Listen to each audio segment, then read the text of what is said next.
नमस्कार साथियों, स्वागत है आज के इस नए अंक में। मैं हूं जीत और आप देख रहे हैं पॉलिटिकल वॉरियर्स। आज इस अंक में हम चर्चा करेंगे भारतीय राजनीतिक विचारक स्वामी विवेकानंद जी के विचारों के बारे में। पिछली वीडियो में हमने जाना स्वामी विवेकानंद जी का जीवन परिचय, साथ ही उनके चिंतन का कौन सा स्रोत रहा है, उनकी रचनाएं कौन सी रही हैं, और साथ ही हमने जाना था उनके राजनीतिक सिद्धांतों के बारे में। आज इस वीडियो में हम उनके सामाजिक विचारों के बारे में चर्चा करेंगे और साथ ही साथ हम उनके नारीवादी संबंधी विचार जो उन्होंने दिए हैं उस पर भी चर्चा करेंगे और उन विचारों को भी जानेंगे। पिछली वीडियो अगर आपने नहीं देखी है तो पहले आप जाके उस वीडियो को देखें, फिर आप इस वीडियो को देखें तो आपको जो है ज़्यादा समझ में आएगा, जिससे आपको समझने में आसानी होगी उनके विचारों को एक श्रृंखलाबद्ध देखने के तरीके से। चलिए शुरू करते हैं इस वीडियो को और जानते हैं उनके सामाजिक विचारों के बारे में। ये कड़ी को आगे बढ़ाते हैं और स्वामी विवेकानंद द्वारा दिए गए उनके सामाजिक विचारों के बारे में जानते हैं। उनके सामाजिक विचारों को हम विभिन्न बिंदुओं के माध्यम से समझने का प्रयास करेंगे।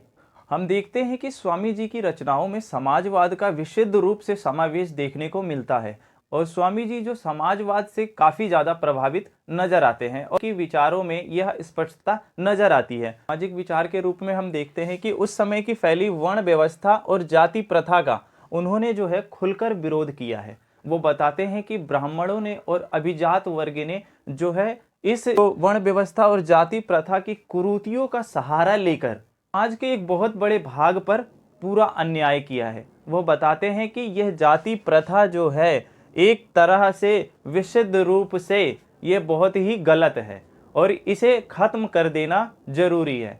परंतु वो साथ ही साथ एक यथार्थवादी विचारक होने के नाते इस बात को भी भली भांति जानते थे कि जाति प्रथा जैसी कुरीति को है हम एकदम से खत्म नहीं कर सकते, इसका समूल नाश नहीं किया जा सकता। तो वह एक जो है अपना विचार प्रस्तुत करते हैं समान अवसर की समानता। वो कहते हैं कि सभी व्यक्तियों को एक समान अवसर की समानता जो है हमें प्रदान करनी चाहिए। सभी व्यक्ति अगर समान रहेंगे, उन्हें समान शिक्षा दी जाएगी और समान जो है उनको कार्य दिए जाएंगे, उनको धन की प्राप्ति के लिए समान अवसर दिए जाएंगे और गुरुकुलों में उन्हें समान रूप से पढ़ाया जाएगा, तो आगे चल के उनके जीवन को एक बेहतर दिशा की तरफ हम मोड़ सकते हैं, एक बेहतर तरीके का बदलाव हम लेकर आ सकते हैं। स्वामी जी इस संदर्भ में समाज अवसर की समानता पर बल देते हैं कि सभी को समान अवसर दिए जाने चाहिए। निम्न जातियों को समान अवसर जब प्रदान कर दिया जाएगा तो ऐसी व्यवस्था आ जाएगी धीरे धीरे यह लोग भी जाति प्रथा के समान अवसरों को प्राप्त कर सकेंगे। और इसका वो खुलकर विरोध करते थे, जाति प्रथा को वो एकदम से खत्म करने के पक्ष में नजर आते हैं। वहीं हम उनके दूसरे बिंदु को देखते हैं तो वो है अस्पृश्यता का विरोध। स्वामी जी ने अस्पृश्यता संबंधी समाज में फैली कुरीतियों का भी घोर विरोध किया है। वह इस बात को मानने के लिए कतई तैयार नहीं थे कि सभी जीव जो है ईश्वर ने बनाए हैं और ईश्वर द्वारा बनाए जीवों को छू देने से कोई अपवित्र कैसे हो सकता है और कैसे कोई एक दूसरे की नीच भावना और हीन भावना से ग्रसित समाज को एक अलग थलग स्थिति में पहुंचा देता है। तो वह इसके भी घोर विरोधी थे। साथ ही वो बाल विवाह संबंधी जो उस समय में समाज में फैली थी कि कम उम्र में जो है बाल विवाह कर दिया जाता था, इस संदर्भ में भी उनका मत जो एकदम विरोध में था, वो इसके समर्थन के मत में नहीं थे। वो कहते थे कि बाल विवाह होने से हमारे देश को बहुत ज़्यादा नुकसान है। अगर हम बाल विवाह करते हैं तो उससे होता ये है कि जो हमारे राष्ट्र की स्त्रियां हैं, जो महिलाएं हैं, वो अल्पायु हो जाती हैं। कम ये हुआ कि वो कम उम्र में ही उनका देहांत हो जाता है और साथ ही साथ उनसे जन्म लेने वाले जो बच्चे होते हैं वह बहुत ही ज़्यादा कमज़ोर और दुर्बल होते हैं, रोगी होते हैं, जिससे कि देश की आगे बढ़ने की क्षमता को और ज़्यादा कमज़ोर कर देती हैं। और ऐसी रोगी और दुर्बल संतान को लेकर भारत केवल और केवल भिखारियों की संतान ही कहला सकती है और देश को एक बेहतर विकल्प के रूप में नहीं चुना जा सकता। इसीलिए उन्होंने बाल विवाह संबंधी जो विचार थे उसका भी खुलकर विरोध किया है और इसे पूरी तरह से खत्म करके पक्ष में थे। विवेकानंद अपने सामाजिक विचार के रूप में जो हमें चौथा विचार उनको देखने को मिलता है उनके विचारों में, वह है मूर्ति पूजा का समर्थन। स्वामी जी जो है मूर्ति पूजा का समर्थन करते थे। वह इस बात को मानते थे कि मूर्ति क्या पत्थर में कोई भगवान नहीं है, किंतु क्या है कि भगवान के रूप में हमें जो है अपने मन को और अपनी आत्मा को मनाने के लिए एक ऐसे मूर्त को तैयार करते हैं जिससे हमारा मन जो है इस बात के लिए तैयार हो जाता है कि वो ईश्वर की अनुभूति है। तो इस रूप में वो जो है मूर्ति पूजा का समर्थन करते थे। और साथ ही वो उनकी जो पांचवी बिंदु जो हमारे उनके चिंतन में देखने को मिलता है वो है शिक्षा का अभाव। शिक्षा के अभाव के रूप में वो कहते थे कि भारत में जो है शिक्षा का अभाव जो है बहुत अधिक है। वो मानते थे कि जो शिक्षा है वो भारत के कुछ चुनिंदा लोगों की जागीर बन के रह गई है। शिक्षा जो है वो सभी लोगों में समान रूप से विस्तारित करनी चाहिए, जिससे कि समाज के सभी लोगों को शिक्षा और शिक्षा के माध्यम से अपने जीवन को बेहतर बनाने के लिए कार्य किया जा सके। वो इसलिए वो जानते थे कि जो शिक्षा का अभाव जो है वो कौन दूर कर सकता है, वो गुरुकुल की शिक्षा के समर्थक थे, ना कि विदेशी शिक्षा के। वो विदेशी शिक्षा के जो थे बहुत ही कट्टर आलोचक थे। वो विदेशी शिक्षा को मानते थे कि विदेशी शिक्षा ने भारत को केवल और केवल एक क्लर्क बनाने की जो योजना है उससे प्रभावित है। भारत के नव युवकों को सिर्फ क्लर्क बनाने का काम कर रही है, शिक्षा देने का काम नहीं कर रही। इसलिए वो गुरुकुल की शिक्षा को ज्यादा महत्व देते थे, ना कि विदेशी शिक्षा और अंग्रेजी शिक्षा को महत्व देते वो नजर नहीं आते हैं। हमें उनके विचार में जो छठी विचारधारा देखने को मिलती है वो है रूढ़िवादिता और सांप्रदायिकता। स्वामी जी ने अपने सन्यासी जीवन में अनेक धर्मों और पंथों के साथ जो है उनका समावेश देखने को मिलता है।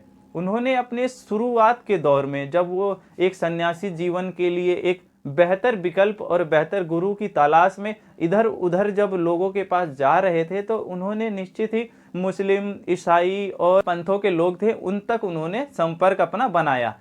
लेकिन इससे ये हुआ कि उन्हें जो है बृहद रूप से सभी पंथ और धर्म को जानने का अवसर मिला। हम देखते हैं कि उनकी जो सांप्रदायिकता थी वो धर्मनिरपेक्ष की सिद्धांत को वो हमारे समक्ष लाकर प्रस्तुत करते हैं। वो कहते हैं कि धर्म जो है अपने अपने पंथ के कूपों में बैठने जैसा नहीं है कि हम अपने धर्म के रूप में अपने कूप में बैठ गए हैं और वहीं पर जो है वही हमारा धर्म है, ऐसा बिल्कुल नहीं है। उन्होंने अपने भाषण विश्व धर्म सम्मेलन में गए और वहां पर उन्होंने संबोधित किया कि छोटी छोटी जो सारी नदियां हैं वो जाकर एक जगह मिलती है, वो है सागर में सभी छोटी नदियां जाके मिल जाती है। ठीक उसी प्रकार ईश्वर के अलग अलग रूप हैं, अलग अलग पंथ हैं, लेकिन मार्ग सबका अलग अलग होने के बावजूद भी पहुंच सबकी वही है, सब ईश्वर तक ही पहुंचते हैं। इस रूप में वो सभी धर्मों का सम्मान करते थे और धर्म निरपेक्ष रूप के जो है प्रतिपादित को वो नजर आते हैं, उनके सामाजिक विचार में हमें देखने को मिलता है। साथ ही जो उनका सातवां विचार हमें उनके सामाजिक दर्शन के रूप में देखने को मिलता है वह है भारत के यूरोपीकरण का विरोध। उस समय क्या था कि भारतीय जो था ब्रिटिश राज्य उपनिवेशवाद के रूप में अपना जो ब्रिटिश ने जो है भारत पे शासन जमा रखा था, और भारत के जो लोग थे और जो नव युवक थे वह क्या थे कि भारत के जो यूरोपीकरण की तरफ ज़्यादा उन्मुख हो गए थे। तो उन्होंने देखा कि अगर ऐसा होता है जो कि भारत के पास स्वयं की अद्भुत विरासत है और वह एक ऐसे देश की तरफ अग्रसर हो रहे हैं जिसके पास कुछ खास नहीं है हमें देने के लिए, अगर हम उसकी तरफ अग्रसर हो जाएंगे तो हमारे देश का समूल नाश हो जाएगा, क्योंकि वह उनके लिए सही है उस पृष्ठभूमि से, बल्कि भारत के लिए उस समय की पृष्ठभूमि के लिए पाश्चात्यकरण बिल्कुल भी सही नहीं था। तो इसका उन्होंने जो है खुलकर विरोध किया है। आठवां विचार जो देखने को मिलता है वह है भारतीय संस्कृति में महान आस्था। स्वामी विवेकानंद जो कि वेदों का अध्ययन कर चुके थे, वेद वेदांत और विभिन्न जो है पुस्तकों को पढ़ चुके थे, उसके बावजूद वो मानते थे कि भारत की जो महान आस्था है वो भारत की महान आस्था जो है उसकी संस्कृति में है। उसकी संस्कृति जो भारत की महान संस्कृति है, आध्यात्मिक संस्कृति, धार्मिक संस्कृति, वो महान है। भारत एक समय में भारत विश्व गुरु रह चुका है और ऐसी महान संस्कृति होते हुए भी वह पाश्चात्य उन्मुख हो जाए, वह इसके घोर विरोधी थे। वो जानते थे कि भारत, हाँ समय के साथ जो है भारत ने अपनी कुछ चीज़ें खोई थी, लेकिन उसे वो चाहते थे कि एक बार पुनः भारत इसको प्राप्त करे और भारत जो है एक महान संस्कृति के रूप में उभर कर आए। तो वो इसका घोर आस्था था, उनकी जो भारतीय संस्कृति में जो थी वो घोर आस्था थी, उनके सन्यासी जीवन में भी हमें देखने को मिलता है। तो स्वामी जी ने अपने जो सामाजिक विचार दिए हैं उसमें हम नवा सिद्धांत जो देख सकते हैं उनके द्वारा दिए गए, वह है सामाजिक उत्थान हेतु धार्मिकता आवश्यक है। वो कहते हैं कि समाज के लिए जरूरी है कि समाज की उत्थान के लिए हमें धर्म की आवश्यकता, धार्मिक होने की आवश्यकता या धार्मिकता के द्वारा इसके लिए कार्य किए जाएं, इसके लिए जरूरी है। वह कहते हैं कि समाज उस समय का हम देख पाते हैं कि जब स्वामी जी अपने इस विचार को दे रहे हैं तो उस समय क्या था कि समाज में ऊंच नीच की भावना फैली हुई थी, अस्पृश्यता जैसी चीज़ फैली हुई थी, और अछूतों के साथ, और या तो हम ये कह लें या हम ये कहें कि निम्न जो शूद्र माने जाते थे उस समय, निम्न जातियाँ जो थी जिसे शूद्र कहा जाता था, उनके साथ घोर अन्याय किया जाता था। उन्हें शिक्षा से वंचित कर दिया जाता था, उन्हें सार्वजनिक जगहों से जाने से वंचित कर दिया जाता था, यहाँ तक कि उनसे दूरी बनाकर रखी जाती थी। ऐसी स्थिति में वो कहते हैं कि समाज एक बहुत ही गलत शोषण के रूप में फैला हुआ है। तो ऐसी स्थिति में समाज का जो उत्थान है, जो समाज को बेहतर बनाएगा, वो होगा किस जरिए? वो होगा धार्मिक के जरिए। धार्मिकता आवश्यक है समाज के लिए।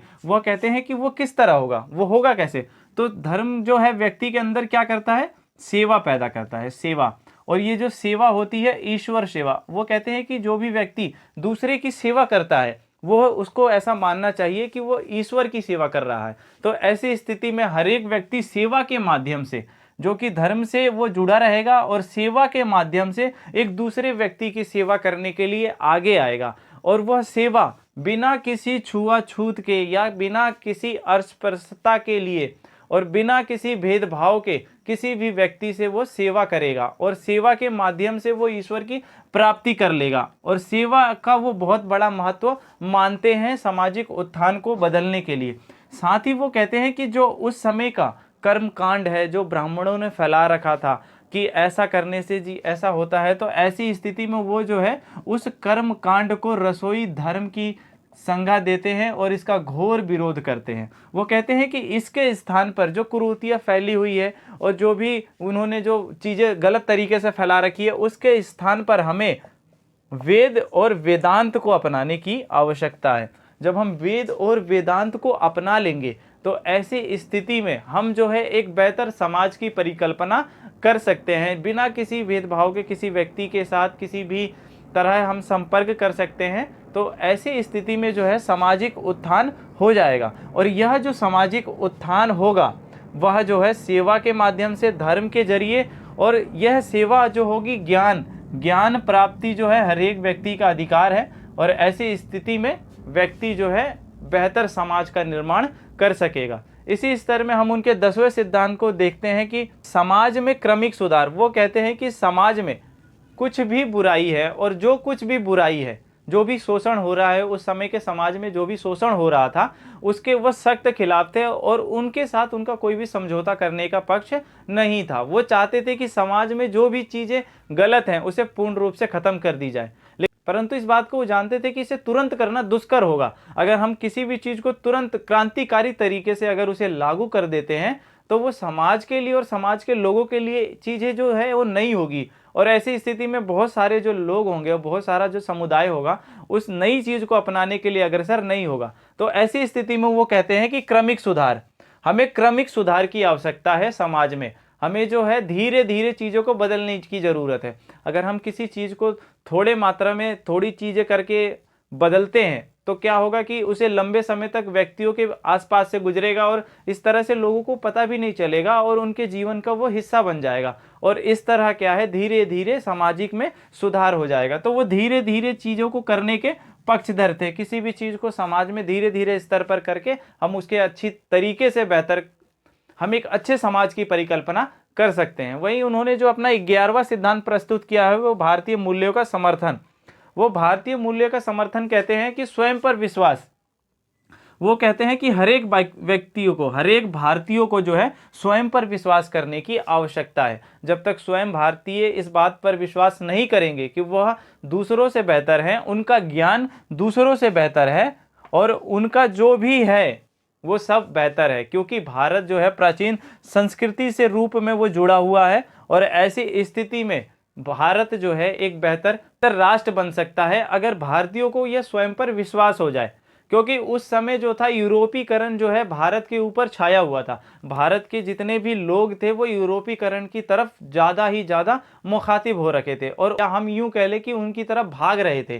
तो ऐसी स्थिति में जो वो कहते हैं कि अगर हम ऐसे राष्ट्र के ऐसे चीज़ों को अपना रहे हैं, यूरोपीकरण को अगर हम अपना भी लेते हैं, वो कहते हैं कि यूरोपीकरण कितना पुराना है, ज़्यादा से ज़्यादा 100 साल 200 साल, इससे ज़्यादा पुराना थोड़ी है। लेकिन भारत जो है प्राचीन काल से है, उसमें जो भी प्राचीन उसकी सभ्यताएं हैं वो बहुत विशाल है। हमें उसको खो के और कुछ चीज़ों की सुख मिल जाए, कुछ चीज़ों का सुख मिल जाए, तो हम अपनी जो है इतनी विशाल जो हमारी संस्कृति है, ज्ञान है, और जो हम उसे खोकर एक छोटी सी तुच्छ चीज़ को प्राप्त कैसे कर सकते हैं। तो इस संदर्भ में भी उनका ये मानना था कि भारतीयों को जो है अपने मूल्यों के साथ कोई समझौता नहीं करना चाहिए, उनके मूल्य जो भी हैं उसका खुलकर समर्थन करना चाहिए। हमें यूरोपीकरण की कोई आवश्यकता नहीं है, वह इस बात के पक्षधर थे। वो कहते थे कि भारतीयों को अपनी प्राचीन संस्कृति के रूप में ही जुड़ा होना चाहिए। ऐसी स्थिति में अगर हम यूरोप की चीज़ों को अपने देश में लाते हैं और अपने देश की जो चीज़ें हैं उसे नष्ट या हटा देते हैं, उसे नहीं मानते और दूसरे देश की चीज़ें लाकर हम अपनाते हैं, तो ऐसा ज़रूरी नहीं है कि उस देश में जितनी खुशहाली है भारत जैसे देश में भी उतनी ही खुशहाली हो सके। ऐसा इसलिए कहते हैं क्योंकि हर एक राष्ट्र की अपनी अपनी पृष्ठभूमि होती है और कोई भी राष्ट्र अपनी पृष्ठभूमि के अनुसार ही कार्य करता है। अगर ऐसा नहीं होता है तो ऐसी स्थिति में जो है भारत को अपनी पृष्ठभूमि से ही काम लेना चाहिए, उसे और बेहतर बनाने की ज़रूरत है, ना कि उसके साथ ऐसा दूसरे राष्ट्र की चीज़ों को लाकर यहाँ के चीज़ों को कर दिया जाए। वो यहाँ के ज्ञान के संदर्भ में कहते हैं कि हर एक व्यक्ति का ज्ञान बहुत ही उच्च स्तर का है और इसके लिए जो है भारत के लोगों को किसी तरह का कोई समझौता करने की आवश्यकता नहीं है। हमने स्वामी जी के दिए गए उनके सामाजिक विचारों के बारे में चर्चा की और साथ ही उनके सभी वो सिद्धांतों के बारे में जानने का पूरा प्रयास किया है और पूरे उनके विचारों को हमने विस्तृत रूप से जानने का प्रयास किया है और सभी विचारों पर हमने एकदम विशेष रूप से चर्चा की है इस संदर्भ में कि स्वामी जी के सामाजिक विचार जो रहे हैं, वो जो सामाजिक विचार उन्होंने दिए हैं उस समय के समाज के लिए वो कितने जरूरी विषय के रूप में हमारे समक्ष उभर कर आते हैं। इसके बाद हम स्वामी जी की नारी संबंधी विचारों के बारे में भी जान लेते हैं।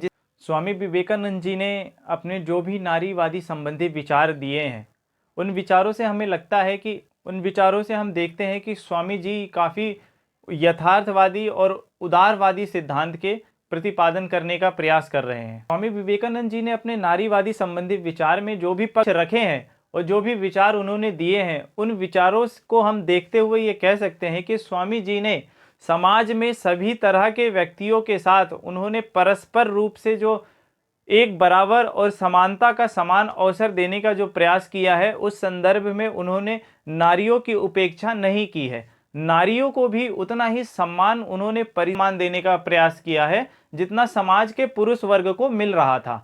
18वीं सदी में ऐसा था कि समाज में जो है बाल विवाह जो उस समय बहुत ज़्यादा प्रचलन में था और अगर ऐसा हो जाता था कि बाल विवाह के समय जो उनका विवाह कर दिया जाता था और उसके उपरांत उन्हें घर के दायरे में बांधकर रख दिया जाता था। ऐसी स्थिति में स्वामी जी ने अपने विचारों को स्पष्ट रूप से उन्होंने प्रतिपादन करने का प्रयास किया है। हम देखते हैं कि वो महिला सशक्तिकरण के पक्ष में थे। महिला सशक्तिकरण के लिए अनेक विचारों का प्रतिपादन किया है। उन्होंने कहा है कि महिला को, चाहे वो महिला हो या पुरुष हो, महिला के रूप में हम एक जो है व्यक्ति को देखते हैं, वो माँ हो सकती है, वो शिक्षक हो सकती है, वो किसी सेना में भर्ती होकर देश के लिए कार्य कर सकती सैनिक हो सकती है, किसी ऐसी न्यायिक व्यवस्था में अपने पद की गरिमा को बढ़ा सकती है और देश के लिए निष्पक्ष रूप से न्याय भी कर सकती है। इस संदर्भ में हम देखते हैं कि वो महिला सशक्तिकरण के पूर्ण रूप से पक्षधर थे। साथ ही वो कहते हैं कि जो स्त्री और पुरुष है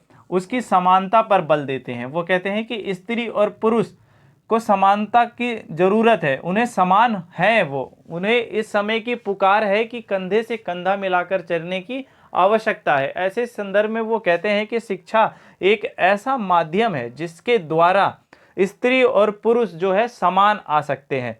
वो कहते हैं कि माता पिता को ऐसा विचार करना चाहिए कि अगर कोई पुत्र है और किसी की पुत्री है तो उनको दोनों की शिक्षा की व्यवस्था समुचित रूप से करनी चाहिए, किसी प्रकार का कोई भेदभाव नहीं होना चाहिए।